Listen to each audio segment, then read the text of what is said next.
everyone, and welcome back to Sabbath School. ਸਾਰਿਆਂ ਨੂੰ ਸਬਤ ਸਕੂਲ ਦੇ ਵਾਸਤੇ ਜੀ ਹਾਂ ਕਹਿੰਦੇ ਹਾਂ। This week we're on lesson 11 of 13. ਔਰ 13 ਲੈਸਨਾਂ ਦੇ ਵਿੱਚੋਂ ਅੱਜ ਦਾ ਜਿਹੜਾ ਸਬਕ ਹੈ ਉਹ ਹੈ 11 number. And the topic is the Bible and prophecy. ਔਰ ਉਹ ਸਬਕ ਦਾ ਸਰਲੇਖ ਹੈ ਬਾਈਬਲ ਤੇ ਬਾਈਬਲ ਵਿਚਲੀਆਂ ਨਬੂਵਤਾਂ ਜਾਂ ਭਵਿੱਖਬਾਣੀਆਂ। Now we want to tell you up front, ਅਸੀਂ ਤੁਹਾਡੇ ਬਿਲਕੁਲ ਸਾਫ਼ ਤੁਹਾਡੇ ਸਾਹਮਣੇ ਗੱਲ ਕਹਿੰਦੇ ਹਾਂ। this lesson is very difficult to really explain in 25 to 30 minutes. ਕਿ ਅੱਜ ਦਾ ਜੋ ਸਬਕ ਹੈ ਇਹ ਅੱਧੇ ਘੰਟੇ ਦੇ ਵਿੱਚ ਇਸ ਨੂੰ ਬਿਲਕੁਲ ਡਿਟੇਲ ਦੇ ਵਿੱਚ ਜਾਂ ਇਹਦੀ ਪੂਰੀ ਵਿਆਖਿਆ ਕਰਨ ਲਈ ਬੜਾ ਮੁਸ਼ਕਲ ਹੈ। So we're going to just really summarize. ਔਰ ਇਸ ਕਰਕੇ ਇਸ ਨੂੰ ਅਸੀਂ ਬਹੁਤ ਸੰਖੇਪ ਵਿੱਚ ਦੇਖਾਂਗੇ।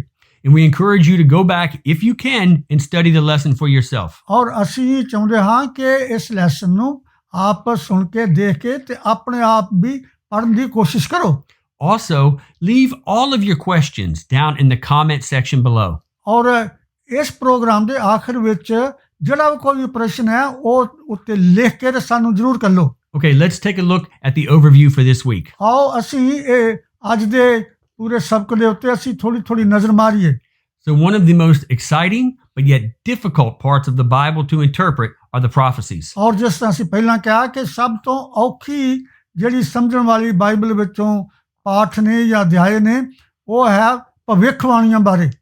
Seventh-day Adventists interpret many prophecies different than modern Protestant churches. ਜੋ Seventh-day Adventist ਕਲੀਸਿਆ ਹੈ ਉਹ ਇਹਨਾਂ ਭਵਿੱਖਬਾਣੀਆਂ ਨੂੰ ਬਾਈਬਲ ਦੇ ਆਧਾਰ ਉੱਤੇ ਦੂਸਰੇ ਮਸੀਹ ਭੈਣ ਭਰਾਵਾਂ ਨਾਲੋਂ ਵੱਖਰਾ ਖਿਆਲ ਰੱਖਦੇ ਨੇ। A lot of old Protestant churches used to agree with us. ਪੁਰਾਣੇ ਜ਼ਮਾਨੇ ਵਿੱਚ ਆਪ ਜਿਹੜੀਆਂ ਕਲੀਸਿਆਵਾਂ ਸਨ ਉਹ ਬਿਲਕੁਲ ਉਸੇ ਤਰੀਕੇ ਨਾਲ ਸਮਝਦੀਆਂ ਸਨ ਜਿੱਦਾਂ ਅਸੀਂ ਅੱਜ ਕੱਲ੍ਹ ਸਮਝਦੇ ਹਾਂ। But through the years, those churches have changed their position. ਲੇਕਿਨ ਸਮਾਂ ਜਿਵੇਂ ਗੁਜ਼ਰਦਾ ਗਿਆ ਉਹਨਾਂ ਨੇ ਆਪਣੇ ਖਿਆਲ ਜਿਹੜੇ ਨੇ ਉਹ ਬਦਲ ਦਿੱਤੇ ਆ। So this week, we are going to look at the question, how do we know if we are right? ਸੋ ਇਸ ਹਫ਼ਤੇ ਅਸੀਂ ਇਹ ਦੇਖਣਾ ਹੈ ਕਿ ਕੀ ਜੋ ਅਸੀਂ ਜਿਸ ਤਰੀਕੇ ਨਾਲ ਬਾਈਬਲ ਦੇ ਆਧਾਰ ਤੇ ਸਮਝਦੇ ਹਾਂ ਕੀ ਅਸੀਂ ਠੀਕ ਹਾਂ। So this week, we're going to take a look at a few things to make sure that we are interpreting the prophecies correctly. ਇਸ ਕਰਕੇ ਅਸੀਂ ਖਿਆਲ ਕਰਾਂਗੇ ਬਾਈਬਲ ਵਿੱਚੋਂ ਪੜਾਂਗੇ ਕਿ ਜੋ ਕੁਝ ਅਸੀਂ ਸਮਝਦੇ ਹਾਂ ਕਿ ਉਹ ਸਾਡੀ ਸਮਝ ਬਾਈਬਲ ਦੇ ਆਧਾਰ ਤੇ ਹੈ। We're going to start by looking at 3 principles. ਔਰ ਉਹਨਾਂ ਦੇ ਵਿੱਚੋਂ 3 ਅਸੂਲ ਜਿਹੜੇ ਨੇ ਜਿਨ੍ਹਾਂ ਦੇ ਨਾਲ ਅਸੀਂ ਸਮਝ ਸਕਦੇ ਹਾਂ ਉਹਦੇ ਤੇ ਗੌਰ ਕਰਾਂਗੇ। We're going to be looking at the principle of historicism. ਸਭ ਤੋਂ ਪਹਿਲਾਂ ਗੱਲ ਜਿਹੜੀ ਆ ਉਹ ਦੇਖਣੀ ਆ ਕਿ ਇਤਿਹਾਸ ਦੇ ਵਿੱਚ ਜੋ ਵੀ ਗੱਲਾਂ ਹੋਈਆਂ ਨੇ ਉਹ ਕੀ ਪੂਰੀਆਂ ਹੋਈਆਂ ਨੇ। The year-day principle. ਕਿ ਬਾਈਬਲ ਦੇ ਵਿੱਚ ਭਵਿੱਖਬਾਣੀ ਨੂੰ ਸਮਝਣ ਲਈ ਇੱਕ ਸਾਲ ਹੈ ਉਹ ਇੱਕ ਦਿਨ ਦੇ ਬਰਾਬਰ ਗਿਣਿਆ ਜਾਏਗਾ। And the principle of internal identification. ਔਰ ਫਿਰ ਦੇਖਣਾ ਕਿ ਜੋ ਕੁਝ ਵੀ ਇਹਨਾਂ ਦੇ ਵਿੱਚ ਘਟਨਾ ਹੋਈਆਂ ਨੇ ਉਹਨਾਂ ਨੂੰ ਕਿਸ ਤਰੀਕੇ ਨਾਲ ਸਮਝਿਆ ਜਾਣਾ ਬਾਈਬਲ ਦੇ ਵਿੱਚੋਂ ਸਮਝਣ ਵਾਸਤੇ। Then we're going to look at 2 examples. ਔਰ ਫਿਰ ਉਹਨਾਂ ਦੇ ਵਿੱਚੋਂ ਅਸੀਂ 2 ਉਦਾਹਰਨਾਂ ਦੇਖਣੀਆਂ ਨੇ। We're going to look at the prophecy of the little horn. ਉਹਦੇ ਵਿੱਚੋਂ ਅਸੀਂ ਦੇਖਣਾ ਕਿ ਇੱਕ ਛੋਟਾ ਜਿਹਾ ਸਿੰਘ ਹੈ ਉਹਦਾ ਕੀ ਅਰਥ ਸੀ। And we're going to look at the 2300-day prophecy. ਫਿਰ ਇਹ ਵੀ ਦੇਖਣਾ ਕਿ 2300 ਦਿਨ ਜਿਹੜੇ ਆ ਉਹਨਾਂ ਦਾ ਕੀ ਅਰਥ ਸੀ। We're going to see that when you apply these 3 principles, ਜਦੋਂ ਤੁਸੀਂ ਇਹਨਾਂ ਦੋਨਾਂ ਦੇ ਉੱਤੇ ਇਸ ਅਸੂਲ ਨੂੰ ਸਮਝ ਕੇ ਤੇ ਸਮਝਣ ਦੀ ਕੋਸ਼ਿਸ਼ ਕਰੋਗੇ, the meaning of these prophecies begin to open up and become clear. ਔਰ ਫਿਰ ਅਸੀਂ ਉਸੇ ਆਧਾਰ ਉੱਤੇ ਜਦੋਂ ਪੜ੍ਹਨ ਦੀ ਕੋਸ਼ਿਸ਼ ਕਰਾਂਗੇ ਤੇ ਉਹਦੇ ਸ਼ੁਰੂ ਵਿੱਚ ਹੀ ਇਹਨਾਂ ਦਾ ਸਮਝਣਾ ਜਿਹੜਾ ਉਹ ਸ਼ੁਰੂ ਹੋ ਜਾਂਦਾ ਹੈ। But if you don't apply these 3 principles, ਜਦੋਂ ਇਹਨਾਂ ਤਿੰਨਾਂ ਦੇ ਆਧਾਰ ਉੱਤੇ ਭਵਿੱਖਬਾਣੀਆਂ ਨੂੰ ਨਾ ਦੇਖੋਗੇ ਤਾਂ ਫਿਰ ਬੜਾ ਮੁਸ਼ਕਲ ਹੋਏਗਾ ਸਮਝਣ ਲਈ। then it becomes almost impossible to interpret these prophecies with any certainty. ਔਰ ਫਿਰ ਪੂਰੇ ਯਕੀਨ ਦੇ ਨਾਲ ਇਹਨਾਂ ਜਦੋਂ तमाम ਜਿਹੜੇ ਆਧਾਰ 4 ਦੱਸੇ ਨੇ ਉਹਨਾਂ ਦੇ ਮੁਤਾਬਕ ਨਾ ਸਮਝੋਗੇ ਤੇ ਫਿਰ ਇਹਨਾਂ ਨੂੰ ਸਮਝਣਾ ਹੀ ਔਖਾ ਹੋ ਜਾਂਦਾ। Okay, so let's take a look at historicism. ਸਭ ਤੋਂ ਪਹਿਲਾਂ ਅਸੀਂ ਦੇਖੀਏ ਕਿ ਇਤਿਹਾਸ ਦੇ ਵਿੱਚ ਜਾਂ ਤਵਾਰੀਖ ਦੇ ਵਿੱਚ ਜੋ ਘਟਨਾ ਹੋਈਆਂ ਕੀ ਉਹਦੇ ਮੁਤਾਬਕ ਹੋਈਆਂ ਜਾਂ ਨਹੀਂ। So over the years, Many Christian scholars have tried to study the books of Daniel and Revelation. ਔਰ ਅਸੀਂ ਦੇਖਦੇ ਹਾਂ ਕਿ ਬਹੁਤ ਸਾਰੇ ਸਕਾਲਰ ਜਿਹੜੇ ਜਾਂ ਬਾਈਬਲ ਦੇ ਵਿਦਿਆਰਥੀ ਹੋਇਆ ਉਹਨਾਂ ਨੂੰ ਸਮਝਣ ਦੀ ਕੋਸ਼ਿਸ਼ ਕੀਤੀ ਹੈ। When they do, they use primarily 3 different methods. ਔਰ ਜਦੋਂ ਉਹ ਭਵਿੱਖਬਾਣੀਆਂ ਨੂੰ ਸਮਝਣ ਦੀ ਕੋਸ਼ਿਸ਼ ਉਹਨਾਂ ਕਰਦੇ ਨੇ ਤੇ ਉਹ ਸਿਰਫ 3 ਜਿਹੜੀਆਂ ਗੱਲਾਂ ਉਹਨਾਂ ਦੇ ਮੁਤਾਬਕ ਦੇਖਦੇ ਨੇ। The first method is a method called preterism. ਔਰ ਸਭ ਤੋਂ ਪਹਿਲੀ ਜਿਹੜੀ ਗੱਲ ਆ ਉਹ ਦੇਖਦੇ ਆ ਕਿ ਉਹ ਸੋਚਦੇ ਨੇ ਕਿ ਜਿਹੜੀਆਂ ਘਟਨਾ ਇਹ ਹੋ ਚੁੱਕੀਆਂ ਨੇ। Preterism is the idea that all of the prophecies have already happened. ਜਿਹਦਾ ਅਰਥ ਇਹ ਸੀ ਕਿ ਉਹਨਾਂ ਜਦੋਂ ਵਿਚਾਰ ਕਰਦੇ ਨੇ ਤੇ ਉਹ ਸੋਚਦੇ ਆ ਕਿ ਇਹ ਜਿਹੜੀਆਂ ਗੱਲਾਂ ਪੁਰਾਣੇ ਜ਼ਮਾਨੇ 'ਚ ਬਿਲਕੁਲ ਪੂਰੀਆਂ ਹੋ ਗਈਆਂ ਨੇ। The second is opposite to that. ਲੇਕਿਨ ਜਿਹੜਾ ਦੂਸਰਾ ਸਮਝਣ ਦਾ ਤਰੀਕਾ ਹੈ ਉਹ ਬਿਲਕੁਲ ਹੀ ਇਹਦੇ ਉਲਟ ਹੈ। Futurism states that all of the prophecies will happen in the future and that none of them have been fulfilled yet. ਔਰ ਉਹ ਫਿਰ ਇਹ ਦੇਖਦੇ ਨੇ ਜਿਹੜਾ ਦੂਸਰੇ ਆਧਾਰ ਤੇ ਲੋਕ ਸਮਝਦੇ ਨੇ ਕਿ ਇਹ ਸਾਰੀਆਂ ਗੱਲਾਂ ਜੋ ਕਹੀਆਂ ਨੇ ਇਹ ਤੇ ਆਉਣ ਵਾਲੇ ਜ਼ਮਾਨੇ 'ਚ ਹੋਣੀਆਂ ਨੇ, ਉਹਨਾਂ ਦੇ ਵਿੱਚੋਂ ਕੋਈ ਵੀ ਘਟਨਾ ਅਜੇ ਨਹੀਂ ਹੋਈ। And then the third method ਫਿਰ ਤੀਸਰਾ ਜਿਹੜਾ ਤਰੀਕਾ ਹੈ ਸਮਝਣ ਦਾ is called historicism. ਉਸ ਨੂੰ ਅਸੀਂ ਕਹਿੰਦੇ ਹਾਂ ਕਿ ਘਟਨਾ ਹੋਈਆਂ ਵੀ ਤੇ ਘਟਨਾ ਹੋਣ ਵਾਲੀਆਂ ਵੀ ਨੇ ਉਹਨਾਂ ਚੋਂ ਕੁਝ।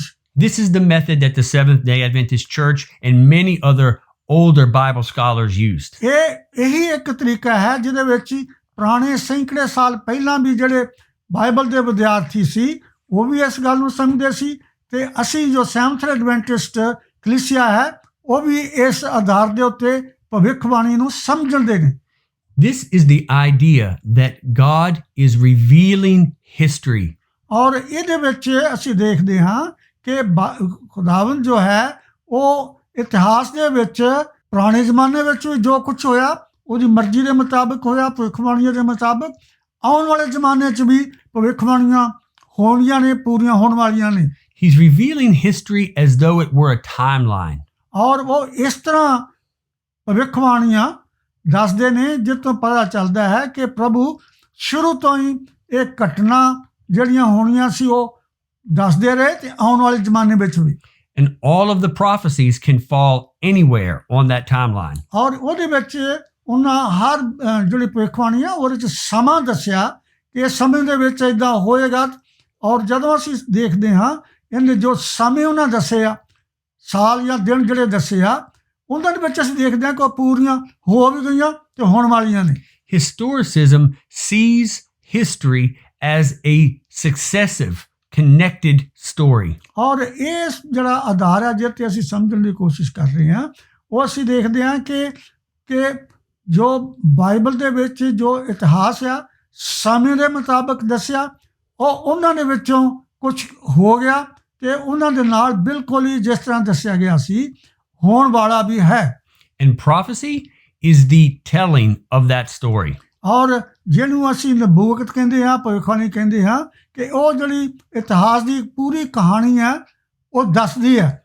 If we use the historicism method, ਅਗਰ ਅਸੀਂ ਬਾਈਬਲ ਦੀ ਭਵਿੱਖਬਾਣੀ ਨੂੰ ਜਿਹਦੇ ਵਿੱਚ ਕੁਝ ਗੱਲਾਂ ਹੋ ਗਈਆਂ ਤੇ ਕੁਝ ਹੋਣ ਵਾਲੀਆਂ ਨੇ ਇਸ ਤਰੀਕੇ ਨਾਲ ਬਾਈਬਲ ਨੂੰ ਭਵਿੱਖਬਾਣੀ ਨੂੰ ਸਮਝੀਏ, we can see that God is telling the story of history. ਔਰ ਜਿਹਦੇ 'ਚ ਅਸੀਂ ਦੇਖਦੇ ਹਾਂ ਕਿ ਪ੍ਰਭੂ ਇਤਿਹਾਸ ਦੇ ਜ਼ਰੀਏ ਇੱਕ ਕਹਾਣੀ ਵਾਂਗੂ ਸਾਨੂੰ ਦੁਨੀਆ ਦੇ ਉੱਤੇ ਜੋ ਕੁਝ ਹੋ ਰਿਹਾ ਜਾਂ ਹੋਏਗਾ ਉਹ ਦੱਸ ਰਿਹਾ ਹੈ। And that history is all connected. ਔਰ ਇਹ ਕਹਾਣੀ ਜਿਹੜੀ ਆ ਉਹ ਅੱਧ ਵਿੱਚ ਨਹੀਂ ਟੁੱਟ ਜਾਂਦੀ, ਉਹ ਬਿਲਕੁਲ ਸ਼ੁਰੂ ਤੋਂ ਲੈ ਕੇ ਆਖਰ ਤੱਕ ਲਗਾਤਾਰ ਸਾਨੂੰ ਪਤਾ ਚੱਲਦਾ ਹੈ। Okay, so let's take a look at the year-day principle. ਹੁਣ ਸਭ ਤੋਂ ਪਹਿਲਾਂ ਅਸੀਂ ਦੇਖੀਏ ਕਿ ਜਿੱਥੇ ਬਾਈਬਲ ਦੇ ਵਿੱਚ ਇੱਕ ਦਿਨ ਦੱਸਿਆ ਹੈ ਉਹ ਇੱਕ ਸਾਲ ਦੇ ਬਰਾਬਰ ਹੈ। ਇਸ ਅਸੂਲ ਨੂੰ ਅਸੀਂ ਪਹਿਲਾਂ ਦੇਖੀਏ।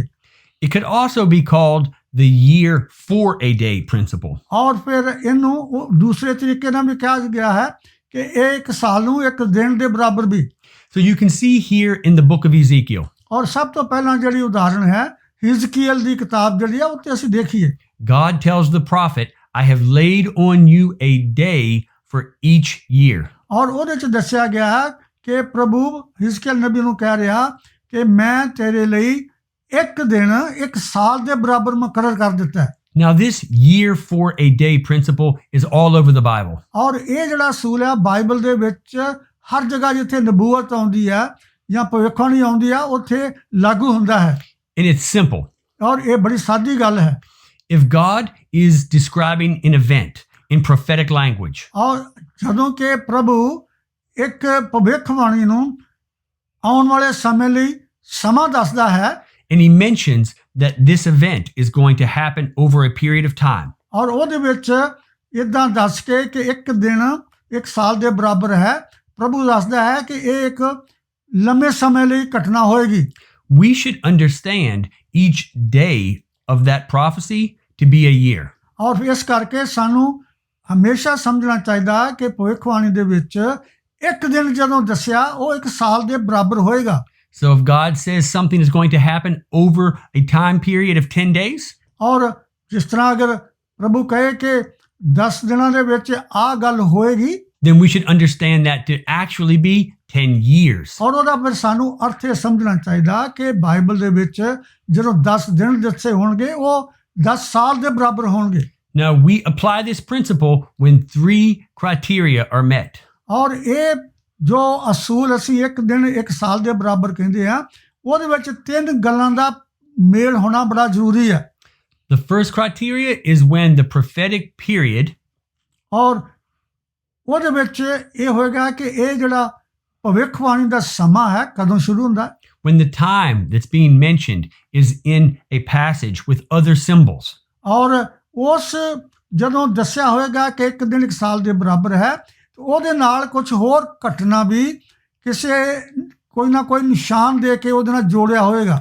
Then we should see the time as a symbol as well. ਔਰ ਉਹਦੇ ਵਿੱਚ ਜਦੋਂ ਅਸੀਂ ਇੱਕ ਦਿਨ ਇੱਕ ਸਾਲ ਦੇ ਬਰਾਬਰ ਗਿਣਦੇ ਹਾਂ ਤਾਂ ਉਹਦੇ ਨਾਲ ਹੀ ਕੁਝ ਹੋਰ ਜੋ ਨਿਸ਼ਾਨ ਦਿੱਤੇ ਹੋਏ ਨੇ ਜਾਂ ਗੱਲਾਂ ਦਿੱਤੀਆਂ ਹੋਈਆਂ ਉਹ ਵੀ ਨਾਲ ਜੋੜਨੀਆਂ ਪੈਣਗੀਆਂ। The second is when an event is being described that could not possibly happen inside of a period of days. ਔਰ ਫਿਰ ਉਹ ਜਿਹੜੀ ਗੱਲ ਕਹੀ ਹੋਏਗੀ ਕਿ ਇੱਕ ਦਿਨ ਇੱਕ ਸਾਲ ਦੇ ਬਰਾਬਰ ਹੈ ਔਰ ਉਹਦੇ ਨਾਲ ਜੋ ਘਟਨਾ ਹੋਣ ਵਾਲੀ ਹੈ ਉਹਦੇ ਵਿੱਚ ਵੀ ਇਹ ਦੇਖਣਾ ਪਏਗਾ ਕਿ ਜਿਹੜੀ ਉਹ ਘਟਨਾ ਹੋਈ ਆ ਉਹ ਜ਼ਰੂਰ ਉਸੇ ਗੱਲ ਦੇ ਨਾਲ ਔਰ ਉਸੇ ਸਮੇਂ ਦੇ ਵਿੱਚ ਹੋਣੀ ਚਾਹੀਦੀ ਹੈ। An example is when Jesus said that he was going to work today, tomorrow, and finish his work on the 3rd day. ਔਰ ਅਸੀਂ ਦੇਖਦੇ ਹਾਂ ਕਿ ਜਦੋਂ ਪ੍ਰਭੂ ਯਿਸੂ ਮਸੀਹ ਨੇ ਇਹ ਗੱਲ ਕਹੀ ਕਿ ਇਹ ਗੱਲ ਅੱਜ, ਕੱਲ ਤੇ ਪਰਸੋਂ ਯਾਨੀ ਕਿ ਅਗਲੇ ਦਿਨ ਵੀ ਹੋਏਗੀ। There's no way Jesus could have finished his work on earth in 3 days. ਔਰ ਇਹ ਕਦੇ ਫਿਰ ਹੋ ਨਹੀਂ ਸਕਦਾ ਕਿ ਜਦੋਂ ਪ੍ਰਭੂ ਯਿਸੂ ਮਸੀਹ ਨੇ ਕਿਹਾ ਹੋਏ ਕਿ ਮੈਂ ਅੱਜ ਵੀ ਉਹ ਕੰਮ ਕਰਾਂਗਾ, ਕੱਲ ਵੀ ਉਹ ਕੰਮ ਕਰਾਂਗਾ ਤੇ ਪਰਸੋਂ ਪੂਰਾ ਕਰਾਂਗਾ, ਪਰ ਇਹ ਕਦੇ ਹੋ ਨਹੀਂ ਸਕਦਾ ਕਿ ਉਹ ਤਿੰਨੇ ਗੱਲਾਂ ਜਿਹੜੀਆਂ ਇੱਕ ਦਿਨ ਦੇ ਵਿੱਚ ਪ੍ਰਭੂ ਨੇ ਖਤਮ ਕੀਤੀਆਂ ਹੋਣ। So we have to interpret those days as years.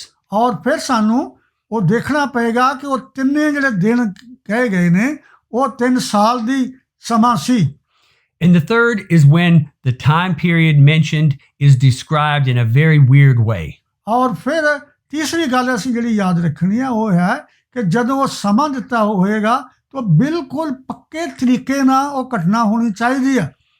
Okay, so let's look at the principle of internal identification. ਔਰ ਫਿਰ ਅਸੀਂ ਦੇਖੀਏ ਕਿ ਉਹਨਾਂ ਘਟਨਾ ਦੇ ਵਿੱਚ ਜੋ ਗੱਲਾਂ ਹੋਈਆਂ ਨੇ, ਵਿਚਕਾਰ ਗੱਲਾਂ ਹੋਣੀਆਂ ਨੇ, ਉਹਨਾਂ ਦੀ ਵੀ ਪਛਾਣ ਕਰਨੀ ਪਏਗੀ ਕਿ ਉਹ ਵੀ ਗੱਲਾਂ ਜ਼ਰੂਰ ਹੋਣ।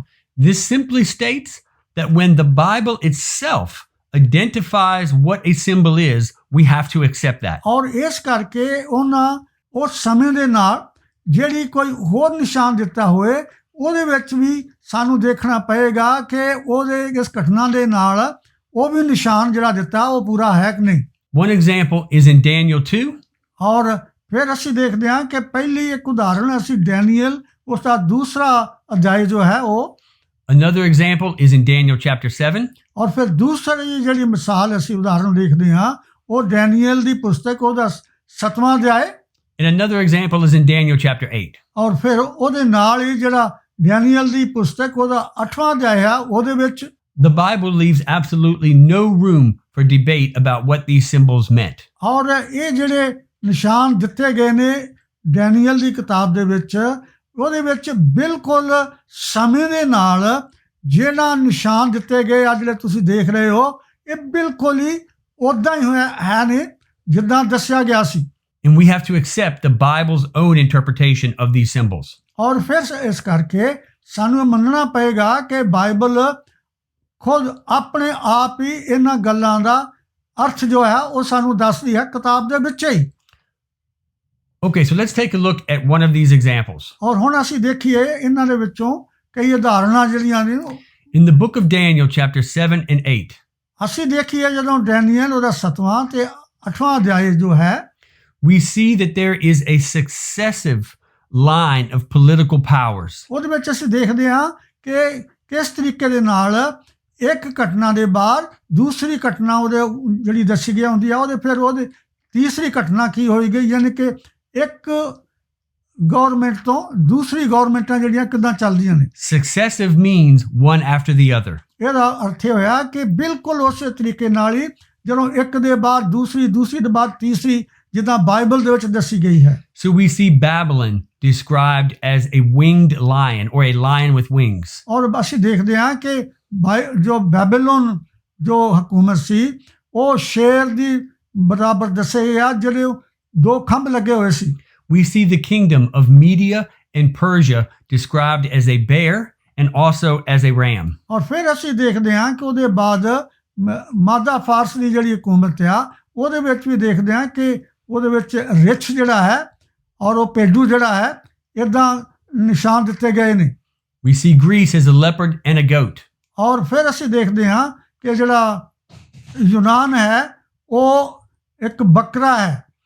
And we see Rome as a terrible and dreadful beast. ਔਰ ਫਿਰ ਦੇਖਦੇ ਹਾਂ ਕਿ ਰੋਮ ਦੀ ਹਕੂਮਤ ਜਿਹੜੀ ਆ ਉਹ ਇੱਕ ਬਹੁਤ ਹੀ ਭਿਆਨਕ ਜਾਨਵਰ ਹੈ, ਨਾਲ ਉਹਦੇ ਸਿੰਘ ਨੇ।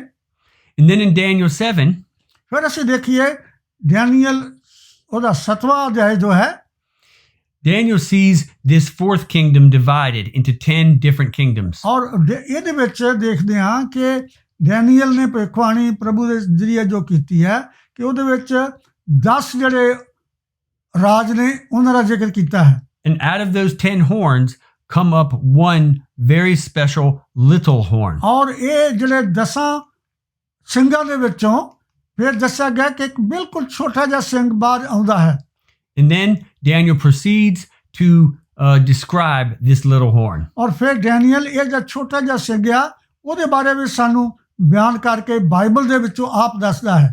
Now, the Seventh-day Adventist Church, ਜੋ Seventh-day Adventist ਕਲੀਸਿਆ, we interpret the little horn power mentioned in chapter 7 and 8 ਅਸੀਂ ਦੇਖਦੇ ਹਾਂ ਕਿ ਡੈਨੀਅਲ ਦੀ ਪੁਸਤਕ ਉਹਦਾ 7ਵਾਂ ਅਧਿਆਇ ਔਰ 8ਵੇਂ ਅਧਿਆਇ ਦੇ ਵਿੱਚ ਉਹਦਾ ਜਿਹੜਾ ਛੋਟਾ ਸਿੰਘ ਆ ਉਹਦਾ ਕੀ ਅਰਥ ਹੈ।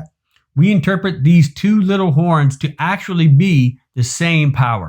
ਔਰ ਉਹਦੇ ਵਿੱਚ ਦੇਖਦੇ ਹਾਂ ਕਿ ਡੈਨੀਅਲ 7ਵੇਂ ਅਧਿਆਇ ਦੇ ਵਿੱਚ, ਡੈਨੀਅਲ 8ਵੇਂ ਅਧਿਆਇ ਦੇ ਵਿੱਚ ਇਹ ਛੋਟਾ ਸਿੰਘ ਜੋ ਹੈ ਇਹ ਵੀ ਇੱਕ ਬੜੀ ਵੱਡੀ ਹਕੂਮਤ ਹੈ। We interpret it to be the Roman Catholic Church. ਔਰ ਜਿਹਨੂੰ ਅਸੀਂ ਦੇਖਦੇ ਹਾਂ ਕਿ ਇਹ ਰੋਮਨ ਕੈਥੋਲਿਕ ਕਲੀਸਿਆ ਨੂੰ ਜ਼ਾਹਿਰ ਕਰਦੇ ਨੇ। The question is, ਸਵਾਲ ਇਹ ਪੈਦਾ ਹੁੰਦਾ ਹੈ are we correct? ਕਿ ਕੀ ਅਸੀਂ ਇਹ ਗੱਲ ਕਹਿੰਦੇ ਹਾਂ ਠੀਕ ਹਾਂ। Well, let's take a look. ਔਰ ਆਓ ਅਸੀਂ ਦੇਖੀਏ। If you take a look at the little horns described in chapter 7 and 8, you will see they are identical. ਹੁਣ ਜਦੋਂ ਤੁਸੀਂ ਡੈਨੀਅਲ ਦੇ 7ਵੇਂ ਔਰ 8ਵੇਂ ਅਧਿਆਇ ਦੇ ਵਿੱਚ ਦੇਖੋਗੇ ਇਹ ਦੋਨੋਂ ਹੀ ਜਗ੍ਹਾ ਦੋ ਸਿੰਘਾਂ ਦਾ ਜਿਹੜਾ ਇੱਕ ਸਿੰਘ ਦਾ ਜ਼ਿਕਰ ਹੁੰਦਾ ਉਹ ਬਿਲਕੁਲ ਇੱਕ ਤਰ੍ਹਾਂ ਦੇ ਲੱਗਦੇ ਨੇ। Now, there is only one political and religious power in all of the world and history that fits all of these descriptions. ਦੁਨੀਆ ਦੇ ਪੁਰਾਣੇ ਇਤਿਹਾਸ ਦੇ ਵਿੱਚ ਜਦੋਂ ਸਾਰੇ ਇਤਿਹਾਸ ਨੂੰ ਦੁਨੀਆ 'ਚ ਦੇਖੀਏ, ਸਾਰੇ ਰਾਜਾਂ ਨੂੰ ਜਦੋਂ ਦੇਖੀਏ, ਉਹਨਾਂ ਦੇ ਵਿੱਚੋਂ ਸਿਰਫ ਇੱਕੋ ਹੀ ਇੱਕ ਸਿਆਸੀ ਹਕੂਮਤ ਹੋਈ ਆ ਜਿਹਨੇ ਬਿਲਕੁਲ ਦੂਸਰੀਆਂ ਹਕੂਮਤਾਂ ਦੀ ਤਰ੍ਹਾਂ ਦੁਨੀਆ ਤੇ ਰਾਜ ਕੀਤਾ। And that is the Roman Catholic Church. ਔਰ ਉਹ ਰੋਮਨ ਕੈਥੋਲਿਕ ਚਰਚ ਜਿਹੜਾ ਉਸ ਨੂੰ ਜ਼ਾਹਿਰ ਕਰਦਾ ਹੈ। And we come to that interpretation because we use the principles of historicism. ਔਰ ਇਹ ਇਸ ਲਿਟੋੜੇ ਤੇ ਇਸ ਲਈ ਕਹਿੰਦੇ ਹਾਂ ਕਿਉਂਕਿ ਬਾਈਬਲ ਦੇ ਵਿੱਚ ਜੋ ਲਗਾਤਾਰ ਇਤਿਹਾਸ ਦੇ ਵਿੱਚ ਲਗਾਤਾਰ ਹਕੂਮਤਾਂ ਹੋਈਆਂ ਉਹਨਾਂ ਦੇ ਵਿੱਚ ਬਿਲਕੁਲ ਹੀ ਉੱਚੇ ਫਿੱਟ ਪੈਂਦੀ ਹੈ। And because we use the principle of internal identification. ਔਰ ਜਿਹਦੇ ਵਿੱਚ ਅਸੀਂ ਇਸ ਗੱਲ ਤੇ ਵੀ ਦੇਖਦੇ ਹਾਂ ਕਿ ਜਿੰਨੀਆਂ ਹਕੂਮਤਾਂ ਦਾ ਜ਼ਿਕਰ ਹੋਇਆ ਉਹ ਇਸੇ ਅਧਿਆਇ ਦੇ ਵਿੱਚ ਹੀ ਲਗਾਤਾਰ ਹੁੰਦਾ ਰਿਹਾ, ਬਾਹਰੋਂ ਨਹੀਂ। Now let's take a look at the 2300-day prophecy. ਹੁਣ ਅਸੀਂ ਦੇਖੀਏ 2300 ਦਿਨਾਂ ਦੀ ਜਿਹੜੀ ਨਬੂਵਤ ਆ, ਜਿਹਦਾ ਕਿ ਅਰਥ 2300 ਸਾਲ ਨੇ। In this prophecy, God outlines history for 2300 days. ਔਰ ਇਹਨਾਂ 2300 ਦਿਨਾਂ ਦੇ ਵਿੱਚ ਪ੍ਰਭੂ ਨੇ ਦੱਸਿਆ ਕਿ ਇਤਿਹਾਸ ਦੇ ਵਿੱਚ, ਤਵਾਰੀਖ ਦੇ ਵਿੱਚ ਕੀ ਕੁਝ ਗੁਜ਼ਰੇਗਾ। Let's take a look at some of these events. ਔਰ ਉਹ ਜਿਹੜੀ ਘਟਨਾ ਘਟਣੀਆਂ ਸੀ ਉਹਨਾਂ ਦੇ ਉੱਤੇ ਅਸੀਂ ਦੇਖੀਏ ਅਸੀਂ।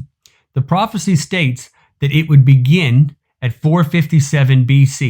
ਨਬੂਵਤ ਦੇ ਵਿੱਚ, ਯਾਨੀ ਕਿ ਭਵਿੱਖਬਾਣੀ ਦੇ ਵਿੱਚ ਪਹਿਲਾਂ ਦੱਸਿਆ ਗਿਆ ਸੀ ਕਿ ਇਹ 2300 ਸਾਲ 457 BC ਦੇ ਵਿੱਚ ਪ੍ਰਭੂ ਯਿਸੂ ਮਸੀਹ ਦੇ ਪੈਦਾ ਹੋਣ ਤੋਂ ਪਹਿਲਾਂ ਸ਼ੁਰੂ ਹੋਣਗੇ।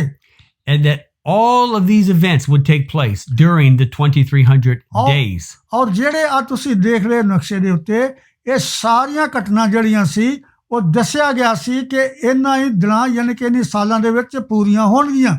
Now, if we were to interpret this prophecy literally as 2300 days, ਅਗਰ ਇਹਨਾਂ 2300 ਸਾਲ ਦੇ ਜਿਹੜੇ ਇਹਨਾਂ ਨੂੰ ਅਗਰ ਦਿਨ ਸਿਰਫ ਸਮਝੀਏ, there's no way all of these events on this timeline could have happened in 2300 literal days. ਔਰ ਇਹ ਜਿਹੜੀਆਂ ਘਟਨਾ ਪ੍ਰਭੂ ਨੇ ਕਿਹਾ ਸੀ ਕਿ ਇਹਨਾਂ ਦਿਨਾਂ ਦੇ ਵਿੱਚ ਹੋਣਗੀਆਂ, ਅਗਰ ਇਸ ਨੂੰ ਅਸੀਂ ਸਿਰਫ ਦਿਨੇ ਗਿਣ ਲਈਏ ਤੇ ਇਹ ਜਿਹੜੀਆਂ ਘਟਨਾ ਹੋਈਆਂ ਕਿਸੇ ਤਰੀਕੇ ਨਾਲ ਵੀ ਫਿੱਟ ਨਹੀਂ ਬੈਠਦੀਆਂ। But when you interpret the days as years, ਅਗਰ ਅਸੀਂ ਬਿਲਕੁਲ ਉਸੇ ਤਰੀਕੇ ਜਿਹਾ ਦੱਸਿਆ ਗਿਆ ਕਿ ਇੱਕ ਦਿਨ ਜਿਹੜਾ ਸੀ ਉਹ ਇੱਕ ਸਾਲ ਦੇ ਬਰਾਬਰ ਆ, ਤਾਂ ਫਿਰ ਅਸੀਂ ਦੇਖਦੇ ਹਾਂ the prophecy becomes extremely precise. ਔਰ ਫਿਰ ਉਹ तमाम ਘਟਨਾ ਜਿਹੜੀਆਂ ਦੱਸਿਆ ਸੀ ਬਾਈਬਲ ਦੇ ਵਿੱਚ ਕਿ ਆਹ ਘਟਨਾ ਜਿਹੜੀਆਂ ਹੋਣਗੀਆਂ, ਬਿਲਕੁਲ ਸਮੇਂ ਦੇ ਵਿੱਚ ਹੀ 2300 ਸਾਲਾਂ ਦੇ ਵਿੱਚ ਹੀ ਖਤਮ ਹੋ ਜਾਂਦੀਆਂ ਨੇ। And this prophecy predicts the exact year that the Messiah would be anointed. ਔਰ ਇਸ 2300 ਸਾਲਾਂ ਦੇ ਵਿੱਚ ਬਿਲਕੁਲ ਦੱਸਿਆ ਗਿਆ ਸੀ ਕਿ ਪ੍ਰਭੂ ਯਿਸੂ ਮਸੀਹ ਦਾ ਬਪਤਿਸਮਾ ਜੋ ਹੈ ਉਹ ਕਿਹੜੇ ਸਾਲ 'ਚ ਹੋਏਗਾ। If you interpret it as days, Jesus could not be the Messiah.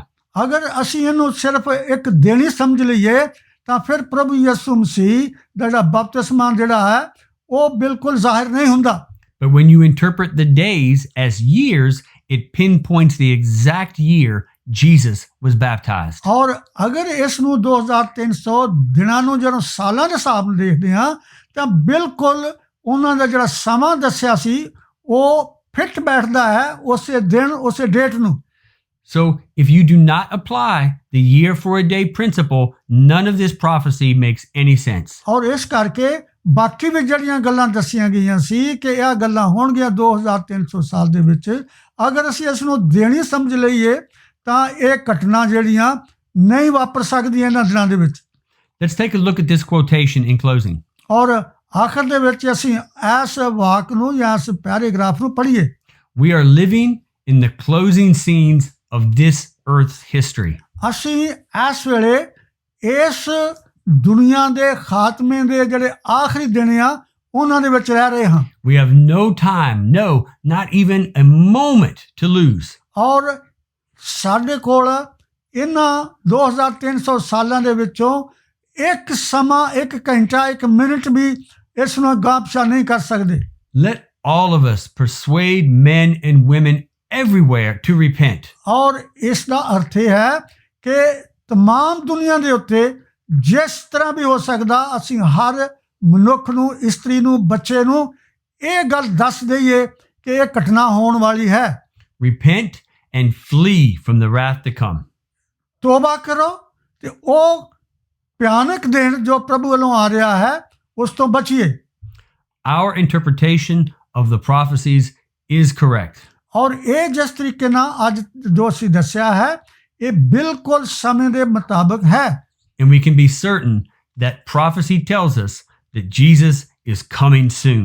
ਔਰ ਇਸ ਗੱਲ ਦਾ ਅਸੀਂ ਯਕੀਨ ਕਰ ਸਕਦੇ ਹਾਂ ਕਿ ਕਿ ਨਬੂਵਤ ਦੱਸ ਰਹੀ ਹੈ ਕਿ ਪ੍ਰਭੂ ਯਿਸੂ ਮਸੀਹ ਦਾ ਆਉਣਾ ਬਿਲਕੁਲ ਨਜ਼ਦੀਕ ਹੈ। Let's help each other get ready. ਔਰ ਆਓ ਅਸੀਂ ਇੱਕ ਦੂਸਰੇ ਦੀ ਮਦਦ ਕਰੀਏ ਕਿ ਉਸ ਤੋਂ ਆਉਣ ਤੋਂ ਪਹਿਲਾਂ ਤਿਆਰ ਹੋ ਜਾਈਏ। So that brings us to the end of lesson number 11. ਇਹ 11ਵਾਂ ਜਿਹੜਾ ਸਬਕ ਸੀ ਉਹਦੇ ਆਖਰ 'ਚ ਅਸੀਂ ਪਹੁੰਚ ਗਏ ਹਾਂ। And as always, me and my dad want to thank you for joining us. ਇਸ ਕਰਕੇ ਜਿਸ ਤਰ੍ਹਾਂ ਹਮੇਸ਼ਾ ਦੀ ਤਰ੍ਹਾਂ ਅਸੀਂ ਦੋਨੋਂ ਮਿਲ ਕੇ ਤੁਹਾਡਾ ਧੰਨਵਾਦ ਕਰਦੇ ਹਾਂ ਕਿ ਸਾਡੇ ਨਾਲ ਤੁਸੀਂ ਮਿਲ ਕੇ ਸਬਕ ਸਿੱਖਿਆ ਹੈ। We look forward to seeing you back again next week for lesson number 12 of 13. ਔਰ ਆਉਣ ਵਾਲੇ ਹਫਤੇ ਦੇ ਵਿੱਚ 12ਵਾਂ ਸਬਕ ਜਿਹੜਾ ਸਿੱਖਣ ਲਈ ਇੰਤਜ਼ਾਰ ਕਰਾਂਗੇ ਕਿ ਅਸੀਂ ਮਿਲ ਕੇ ਸਿੱਖੀਏ। But until then, we commend unto you ਔਰ ਉਸ ਸਮੇਂ ਦੇ ਆਉਣ ਤੱਕ ਅਸੀਂ ਤੁਹਾਨੂੰ ਤੁਹਾਡੇ ਸਾਹਮਣੇ ਪੇਸ਼ ਕਰਦੇ ਹਾਂ the Bible. ਪ੍ਰਭੂ ਦਾ ਵਚਨ ਯਾਨੀ ਕਿ Bible. And now, as always, my dad is going to close with a prayer and a blessing. ਆਓ ਅਸੀਂ ਹਮੇਸ਼ਾ ਦੀ ਤਰ੍ਹਾਂ ਪ੍ਰਾਰਥਨਾ ਕਰਕੇ ਅੱਜ ਦੇ ਲੈਸਨ ਨੂੰ ਖਤਮ ਕਰੀਏ। ਮਾਮ ਜ਼ਮੀਨ ਅਸਮਾਨ ਨੂੰ ਬਣਾਉਣ ਵਾਲੇ ਸਾਡੇ ਪ੍ਰਭੂ, ਅਸੀਂ ਤੁਹਾਡਾ ਧੰਨਵਾਦ ਕਰਦੇ ਹਾਂ ਕਿ ਸਾਨੂੰ ਤੁਸੀਂ ਅਜੇ ਤੱਕ ਭੁਲੇਖੇ ਵਿੱਚ ਨਹੀਂ ਰੱਖਿਆ ਕਿ ਇਸ ਦੁਨੀਆ ਦੇ ਉੱਤੇ ਕੀ ਹੋਣ ਵਾਲਾ ਹੈ ਔਰ ਤੁਹਾਡੀ ਮਰਜ਼ੀ ਦੇ ਮੁਤਾਬਕ ਪੁਰਾਣੇ ਜ਼ਮਾਨੇ 'ਚ ਕੀ ਹੋਇਆ। ਔਰ ਇਸ ਗੱਲ ਦਾ ਵੀ ਧੰਨਵਾਦ ਕਰਦੇ ਹਾਂ ਕਿ ਅਸੀਂ ਉਸ ਜ਼ਮਾਨੇ ਵਿੱਚ ਹਾਂ। ਤੁਸੀਂ ਸਾਨੂੰ ਯਾਦ ਕਰਾਉਂਦੇ ਹੋ ਆਪਣੀ ਭਵਿੱਖਬਾਣੀਆਂ ਦੇ ਵਿੱਚੋਂ, ਆਪਣੀ ਪਵਿੱਤਰ ਬਾਣੀ ਦੇ ਵਿੱਚੋਂ ਕਿ ਇਸ ਦੁਨੀਆ ਦਾ ਖਾਤਮਾ ਨਜ਼ਦੀਕ, ਪ੍ਰਭੂ ਯਿਸੂ ਮਸੀਹ ਦੀ ਆਮਦ ਜਾਂ ਉਹਨਾਂ ਦਾ ਆਉਣਾ ਬਿਲਕੁਲ ਨਜ਼ਦੀਕ ਹੈ। ਮੇਰੇ ਪ੍ਰਭੂ, ਸਾਡੇ ਤੇ ਦਇਆ ਕਰੋ। ਹਰ ਮਨੁੱਖ, ਹਰ ਇਸਤਰੀ ਨੂੰ ਆਪਣੇ ਬੇਟੇ ਦੇ ਆਉਣ ਲਈ ਆਪਣੀ ਮਰਜ਼ੀ ਦੇ ਮੁਤਾਬਕ ਹਰ ਇੱਕ ਨੂੰ ਇਹ ਸੰਦੇਸ਼ ਪਹੁੰਚਾਓ ਤਾਂ ਕਿ ਸਾਰੇ ਜਾਨ ਜੋ ਹੈ ਬਚ ਸਕੇ, ਕਿਉਂਕਿ ਇਹ ਸਭ ਕੁਛ ਜੇ ਤਰਲਾ ਅਰਦਾਸ ਕੀਤੀ ਹੈ ਪ੍ਰਭੂ ਯਿਸੂ ਮਸੀਹ ਦੇ ਨਾਂ ਤੇ ਮੰਗਦੇ ਹਾਂ। ਆਮੀਨ। Amen. ਆਮੀਨ। God bless you.